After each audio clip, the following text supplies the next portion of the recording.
எங்கிருந்துடா நீங்க எல்லாம் வரீங்க? எங்கிருந்துடா வரீங்க? எங்கிருந்து வரீங்கப்பா நீங்கெல்லாம்? எந்த வேதாகம கல்லூரில படிச்சுட்டு வந்தீங்கப்பா?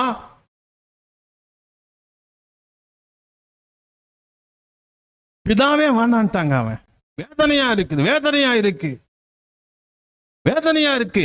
இவெல்லாம் விசுவாசத்துல வளராத சோட்டா பாய்ஸ், விசுவாசத்துல வளராத வயசுக்கு வராதவங்க. ஆமென். நம்ம கோபமா எதுவும் பேசக்கூடாதுங்க. ஆனா புத்திமதி சொல்ற இடத்துல நான் இருக்கிறேன். Praise the Lord. ஒருத்தன் பிதா வேணான்ட்டான், பரிசுத்த ஆவியானவர் வேணான்ட்டான், இயேசு மட்டும் வச்சுக்கலாம். இன்னொருத்தன் இயேசு வேணாம், பரிசுத்த ஆவியானவர் வேணாம், பிதா மட்டும் வச்சு